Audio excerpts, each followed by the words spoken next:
بسم اللہ الرحمن الرحیم۔ السلام علیکم۔ ہر شخص کا اللہ تعالیٰ سے الگ رشتہ ہوتا ہے۔ اللہ سے اپنے رشتے کو محسوس کریں، اللہ پر یقین رکھیں، اتنا کامل یقین کہ اللہ سے اپنی ہر بات منوا سکیں۔ یقین کریں اللہ کی محبت کے علاوہ کسی محبت میں سکون نہیں ہے۔ اللہ کے علاوہ کوئی اچھا دوست نہیں ہے۔ اللہ سے دوستی کر لیں، کوئی مشکل پیش آپ کو آ ہی نہیں سکتی، آپ کو پریشانی نہیں ہوگی کسی قسم کی بھی۔ اپنی ساری باتیں اللہ کو سنائیں، اللہ سے لاڈ پیار سے مانگیں، وہ ضرور نوازے گا۔ ہر چیز کو، ہر فیصلے کو جب آپ جائے نماز پر بیٹھتے ہیں تو بھاری دل کو خالی کر کے اٹھا کریں۔ ہر چیز اللہ کو سونپ کر اٹھا کریں، کیونکہ ہر کام اس کی رضا سے ہوتا ہے۔ تو پھر مستقبل کی فکر کیسی؟ اس کے فیصلوں پر سر جھکا کر اطمینان سے چلتے رہیں، وہ سب ٹھیک کر دے گا۔ اللہ تعالیٰ سے دعا ہے، اے رحمان و رحیم، تو ہماری مدد فرما، تجھ سے بہتر کوئی مددگار نہیں، تو ہماری حفاظت فرما، تجھ سے بہتر کوئی محافظ نہیں، تو ہمیں سیدھا راستہ دکھا، تجھ سے بہتر کوئی رہنما نہیں، قیامت کے دن ہمارا پردہ رکھ، تجھ سے بہتر کوئی رازدار نہیں۔ یہ دعا ہم سب کے حق میں قبول فرما، بے شک تجھ سے بہتر کوئی سننے والا نہیں، ہماری ہر مشکل آسان فرما، آمین ثم آمین۔ آج انشاءاللہ سورہ النجم کی آیت نمبر 19 سے سٹارٹ کریں گے۔ اس کا ترجمہ اور تفسیر تفہیم القرآن سے بیان کروں گی جو اہل سنت جماعت کے لیے ہے۔ اعوذ باللہ من الشیطان الرجیم، بسم اللہ الرحمن الرحیم۔ اب ذرا بتاؤ، تم نے کبھی اس لات اور اس عزا، آیت نمبر 20، اور تیسری ایک اور دیوی منات کی حقیقت پر کچھ غور بھی کیا ہے؟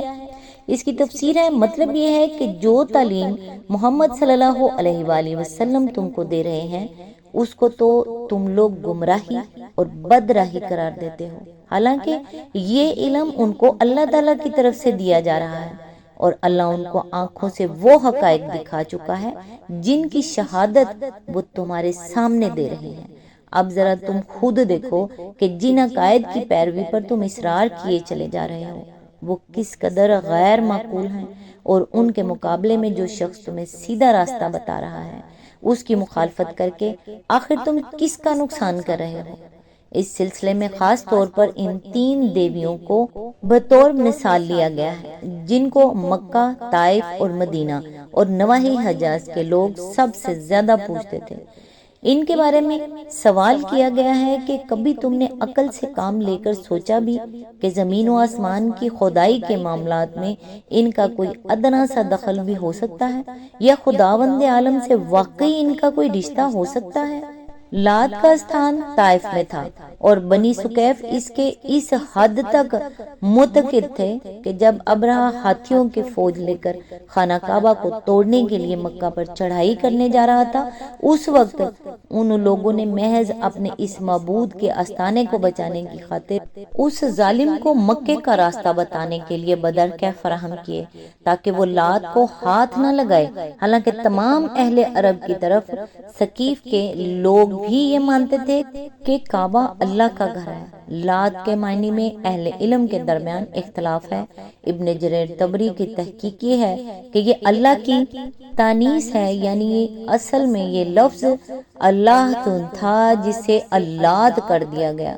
زمخشری کے نزدیک یہ لوا یلوی سے مشتق ہے جس کے معنی مڑنے اور کسی کی طرف جھکنے کے ہیں، چونکہ مشرکین عبادت کے لیے اس کی طرف رجوع کرتے اور اس کے آگے جھکتے اور اس کا طواف کرتے تھے، اس لیے اس کو لات کہا جانے لگا۔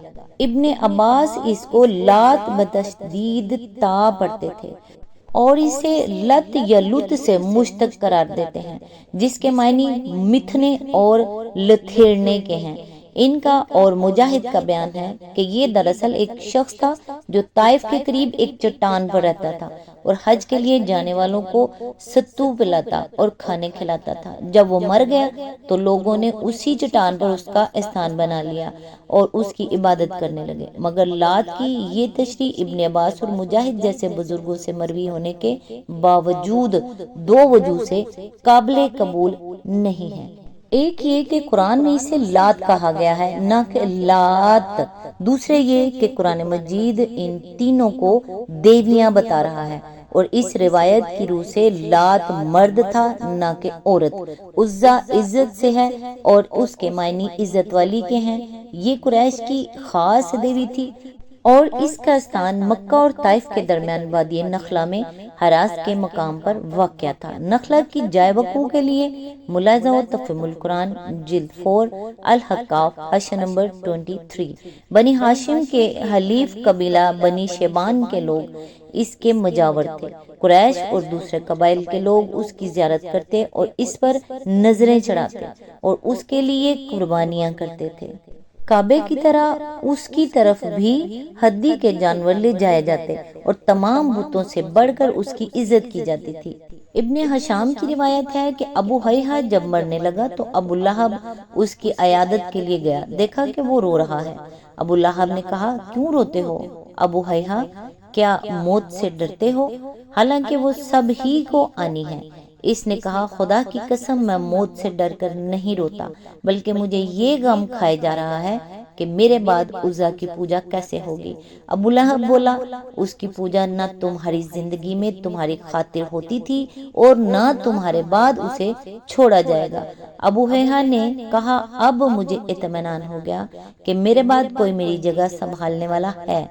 منات کا استھان مکہ اور مدینہ کے درمیان بحر احمر کے کنارے قدی کے مقام پر تھا، اور خاص طور پر خزا اور اوس اور خزرج کے لوگ اس کے بہت معتقد تھے۔ اس کا حج اور طواف کیا جاتا اور اس پر نظر کی قربانیاں چڑھائی جاتی تھی۔ زمانہ حج میں جب حجاج طواف بیت اللہ اور عرفات اور منی سے فارغ ہو جاتے تو وہیں سے منات کی زیارت کے لیے لبیک لبیک کی صدائیں بلند کر دی جاتی، اور جو لوگ اس دوسرے حج کی نیت کر لیتے وہ صفا اور مروہ کے درمیان سعی نہ کرتے تھے۔ آیت نمبر 21، کیا بیٹے تمہارے لیے ہیں اور بیٹیاں خدا کے لیے؟ اس کی تفسیر ہے، یعنی ان دیویوں کو تم نے اللہ رب العالمین کی بیٹیاں قرار دے لیا، اور یہ بےہودہ عقیدہ ایجاد کرتے وقت تم نے یہ بھی نہ سوچا کہ اپنے لیے تو تم بیٹی کی پیدائش کو ذلت سمجھتے ہو اور چاہتے ہو کہ تمہیں اولاد نرینہ ملے، مگر اللہ کے لیے تم اولاد بھی تجویز کرتے ہو تو بیٹیاں۔ آیت نمبر 22، یہ تو بڑی دھاندلی کی تقسیم ہوئی۔ آیت نمبر 23، دراصل یہ کچھ نہیں ہے مگر بس چند نام جو تم نے اور تمہارے باپ دادا نے رکھ لیے ہیں، اللہ نے ان کے لیے کوئی سند نازل نہیں کی۔ حقیقت یہ ہے کہ لوگ محض وہم و گمان کی پیروی کر رہے ہیں اور خواہشات نفس کے مرید بنے ہوئے ہیں، حالانکہ ان کے رب کی طرف سے ان کے پاس ہدایت آ چکی ہے۔ اس کی تفسیر ہے، یعنی تم جن کو دیوی اور دیوتا کہتے ہو وہ نہ دیویاں ہیں نہ دیوتا، نہ ان کے اندر الوہیت کی کوئی صفت پائی جاتی ہے، نہ خدائی کے اختیارات کا کوئی ادنا سا حصہ انہیں حاصل ہے۔ تم نے بطور خود ان کو خدا کی اولاد اور معبود اور خدائی میں شریک ٹھہرا لیا ہے۔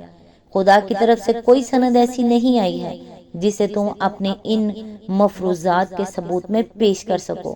اسی آیت کے ضمن میں آگے فرمایا، بلفاظ دیگر ان کی گمراہی کی بنیادی وجہ دو ہیں، ایک یہ کہ وہ کسی چیز کو اپنا عقیدہ اور دین بنانے کے لیے علم حقیقت کی کوئی ضرورت محسوس نہیں کرتے، بلکہ محض قیاس و گمان سے ایک بات فرض کر لیتے ہیں اور پھر اس پر اس طرح ایمان لے آتے ہیں کہ گویا وہی حقیقت ہے۔ دوسرے یہ کہ انہوں نے یہ رویہ دراصل اپنی خواہشات نفس کی پیروی میں اختیار کیا ہے۔ ان کا دل یہ چاہتا ہے کہ کوئی ایسا معبود ہو جو دنیا میں ان کے کام تو بناتا رہے اور آخرت اگر پیش آنے والی ہی ہو تو وہاں انہیں بخشوانے کا ذمہ بھی لے لے، مگر حرام و حلال کی کوئی پابندی ان پر نہ لگائے اور اخلاق کے کسی ضابطے میں ان کو نہ کسے۔ اسی لیے وہ انبیاء کے لائے ہوئے طریقے پر خدا واحد کی بندگی کرنے کے لیے تیار نہیں ہوتے اور ان خود ساختہ معبودوں اور معبودنیوں کی عبادت ہی ان کو پسند آتی ہے۔ اسی آیت کے ضمن میں آگے فرمایا یعنی ہر زمانے میں انبیاء اللہ تعالیٰ کی طرف سے ان گمراہ لوگوں کو حقیقت بتاتے رہے ہیں، اور اب محمد صلی اللہ علیہ وآلہ وسلم نے آ کر ان کو بتا دیا ہے کہ کائنات میں دراصل خدائی کس کی ہے۔ آیت نمبر 24، کیا انسان جو کچھ چاہے اس کے لیے وہی حق ہے؟ اس کی تفسیر ہے، اس آیت کا دوسرا مطلب یہ بھی ہو سکتا ہے کہ کیا انسان کو یہ حق ہے کہ جس کو چاہے معبود بنا لے، اور ایک تیسرا مطلب یہ بھی لیا جا سکتا ہے کہ کیا انسان ان معبودوں سے اپنی مرادیں پا لینے کی جو تمنا رکھتا ہے وہ کبھی پوری ہو سکتی ہیں۔ آج تک کے لیے بس اتنا ہی، نیکسٹ انشاءاللہ آیت نمبر 25 سے سٹارٹ کریں گے۔ تب تک کے لیے دعاؤں میں یاد رکھیے گا۔ اللہ حافظ۔